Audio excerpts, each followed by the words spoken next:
Sorry about that. You've always feigned goodness and decency, it seems. Anyway, quit it, Bubba. Quit it. So, Mom went down. Went in a coma about 6 to 8 months. Uh, Rough, man. I told my family members about the will and what my mom had said, and no one seemed to know what to do. We couldn't find the lawyer. I couldn't figure it out. So my mom passed, and Dan got left in charge of everything. As the months went by, I managed to secure some money out of my mother's bank account. She had a business account that she had locked him out of. The only people that had claim to it were me and my sister as descendants. He had no right to it. He fucking still acts like he did and like I stole that money from him. But, shove it, bro. It's gone. It's all gone. You got half of it back anyway, just through the rent. Oh, that's another thing. I was paying a modest rent to my mother, nowhere near what it should have been for the house, but she was helping me out, helping her out, getting the business going. And the day my mother went down, Dan hit me up about rent, raised it, had me pay that day. What a bastard thing to do. Cold-hearted, uncaring, bastard thing to do. And to present it like he needed my help. All he needed was me and my sister to help his alibi, I'm pretty sure. Just the whole way it went down. Anyway, I could talk about this for days. Quit it, Tuco. Quit it. Come on, man. So, all that went down, and I lost almost everything. I was completely fucking distraught, just emotionally crippled, and not knowing what to do, and lost. So I did what I usually did in that situation, and I started over-medicating the shit out of myself.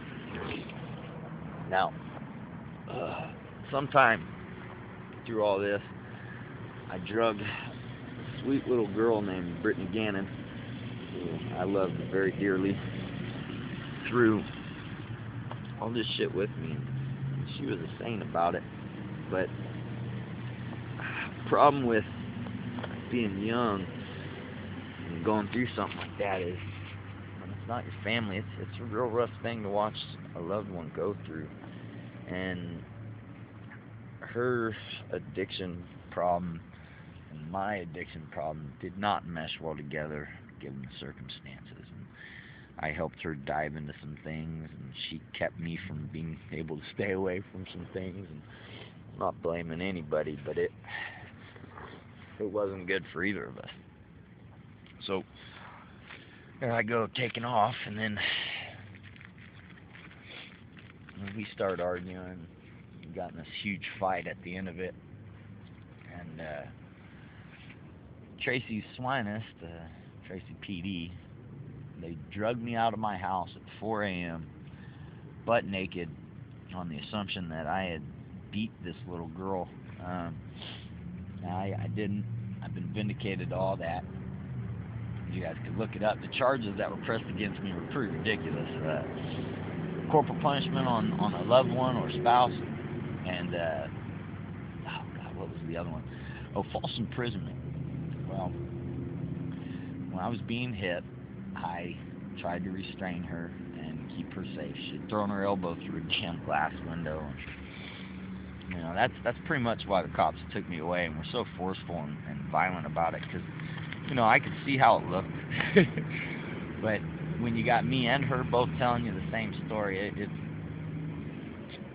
a little effed up to take a man out of his house, threaten to shoot his dog because you're scared of it, and drag him out of his house, refuse to give him some shorts, take him to, intake, get all my mug shots, then have the same female black officer that drove me to there, drive me again butt naked down 205 all the way to French Camps from Tracy at peak rush hour traffic for all to see.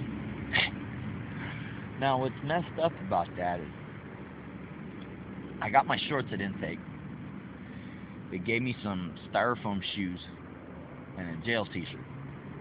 When I left, they took back the jail t-shirt, and all I got was my styrofoam shoes and my shorts. And they were some basketball shorts. Now, I got released in that, and all these things, they tried to slam me, man. They tried to burn me in court, and I kept pleading not guilty, not guilty, not guilty. I went to go to court, and on jury selection, the day I show up to pick a jury, the public pretender, defender, whatever you want to call him, comes out and says, Aaron? I'm like, yeah. He goes, oh, you're a free man. You can go home. Case dismissed. All right, cool. Now, this all happened from the day they picked me up and took me to jail. About 2 weeks later, Tracy started passing a city ordinance that said no growing medical marijuana within city limits or any kind. Now, the problem with this is that overrides a state law. And, 2 years ago, Supreme Court in our state declared that no city ordinance or county could make a ordinance or law that overrides the state law. Now, I'm a bit of a constitutionalist, you see, and I like to fight. I'm a rebel with a cause. I love that shit. I don't know why. But basically, Tracy pulled all this crap on me, and with the help of my lovely stepfather, condemned my house. They couldn't arrest me. They couldn't even ticket me. They couldn't come in my yard and pull my plant. They never could get a warrant. They harassed me multiple times with bulletproof vests on, their guns on, hands on their guns, coming and telling me to have everybody come outside and seeing who's there, telling me that I've been accused of dealing meth and all this crazy shit. Constant harassment. And the thing of it was they were having all their undercover narc officers come. So all this goes down. I go through all this shit with them, and they condemn my house. Jim Decker, you're a fucking prick. And I don't wish any kind of anything to anybody, but I sure wish something would come back around to you, buddy, because you sure spent your whole last year making a lot of people's lives miserable, and you seem to take pleasure in that. And because of that, that's the only reason I wish that on you. You take pleasure in watching people hurt, and knowing that you've got the power in your will. It's sick, man. That's sick. Anyway, so they take my house. I got 30 days to figure something out. Mind you, I'm still in the middle of an addiction problem at the time, losing my mind and keep coping with it more and more and crutching it out.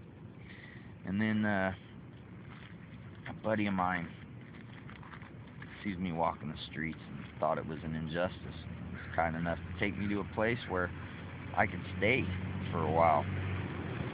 Now, the only problem with this is it was the last place I needed to go.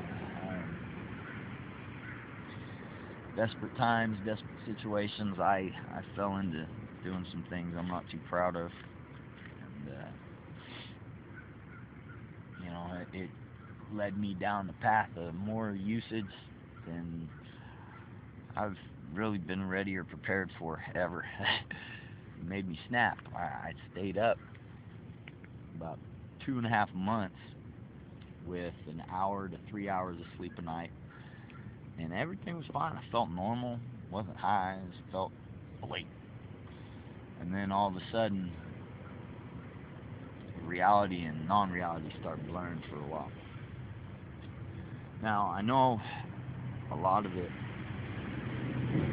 I imagine. The fucked up part is that not all of it was my imagination. Because things started getting real bad. Now, before all this happened, there had been a Mexican woman who was starting her grow. She had a pretty big setup. And at the time, I didn't know that her friends and my friends were some of the same. And some of these friends are some nefarious folk. Good folk, but as far as mainstream goes, they'd be considered nefarious. So I try to help them out. I was cloning at the time. Pretty sure I'm still the best fucking cloner in this state, possibly this half of the country. I mean, no one had clones like mine. I had roots hanging 1.5 foot off the bottom of my rock wool cube. Beautiful clippings. People would awe at them, Still pretty proud of it. And I was looking to make a good, loyal customer. She had 22 lamps, man. It was a big setup. Big setup. A lot of work to do, though. The guy that came before me and set her up screwed her. Set it up all hokey, and then I had to not only basically set up a whole new setup and figure out all new equipment and dial everything in, but also fix what had been screwed up before I even got the set up proper. Shitload of issues. Now, they were stealing power. I don't condone this because it's what gets you in trouble with the feds. And I found out because I was fixing the exhaust in the attic and kicked a bundle of 3-inch copper cable put together with frickin' black tape. And the flash of light was so bright it took a picture of me on their attic ceiling. And fried a bunch of stuff, burned a hole in the frickin' roof. It was a huge ball of light, man. I thought I was dead. That split 100th of a second that it went down felt like 10 years of my life flashing. And I came downstairs pretty pissed off. Told her I was out. I quit. I want the rest of my money. Here's the rest of your clones. Now, I had felt like, my labor was worth something. I was going to do it for free, but now that I'm backing out of the deal and not going to get any more return business, I felt like all that labor I put in was worth something, not just some meals. And, I wanted to call it quits. I gave her the rest of the clones I had on deck, expected my money back, and called it good. Now, I did threaten to call PG&E and turn them in. I never would have done this. I just thought it was some punk bitch fucking trying to screw me out of my money.